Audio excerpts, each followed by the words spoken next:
Hey, this is Josh Noel. In this video, I'll be showing you how to use the transitions pack here inside of After Effects. So there's a couple of principles we go through here. Obviously, one, how to use these transitions. There's multiple types of transitions here, and also how to manage all your transitions because there's quite a few. So first things first, here's our extension. You can dock this to any side of After Effects just by moving it around. You'll see that you'll get this highlight. And what I like to do is kind of keep it over here on the right, but of course it's up to you where you want to dock the MotionDuck extension. Just makes it more accessible.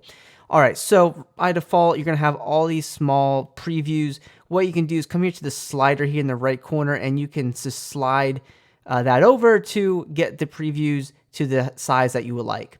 So now we can start previewing transitions and we can apply them. So here we have 2 video clips. You can have, 1,000 in your sequence. It doesn't matter, but I'm only doing this with 2 shots. So when we find a transition we want to use, we just click on apply. And now our transition has been applied. All we have to do is make sure that the marker of that transition is in between the cut of 2 shots. And after a quick RAM preview, here's our transition. So it's been applied and is perfectly centered within that cut. And that's exactly what matters with aligning these type of transitions. Now, there's another type of transition that you may come across that doesn't have a marker cut. And if we look at some of these shape type transitions, not all of them, but some of them, when you apply one of them to your timeline, there will not be a marker.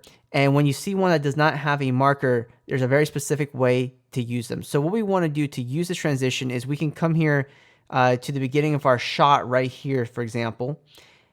And what we want to do is select the shot and also the transition, and we'll go to layer pre-compose, and we can call it shot 1, shot 2, doesn't really matter, and click OK. So now with this pre-composition, I might need to bring in the endpoint of the composition. Then I'll slide my composition over until the final shot is completely on, so right about here.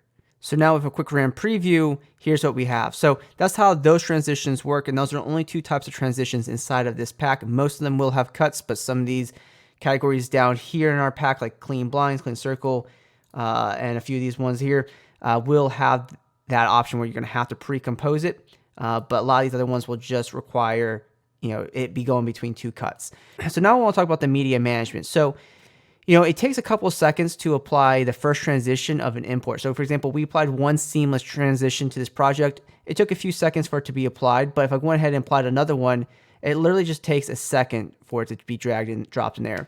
And what happens is when you're importing one transition from a category, if we come over here to our project panel, go into the folders here, it's importing the entire category of transitions into your current project.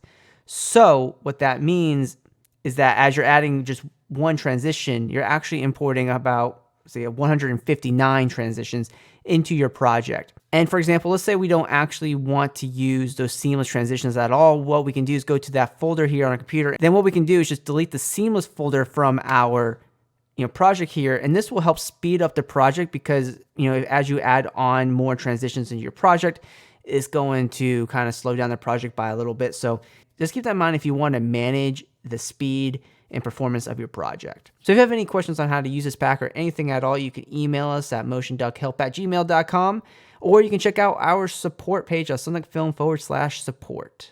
Thank you very much for using this pack, and always be creating.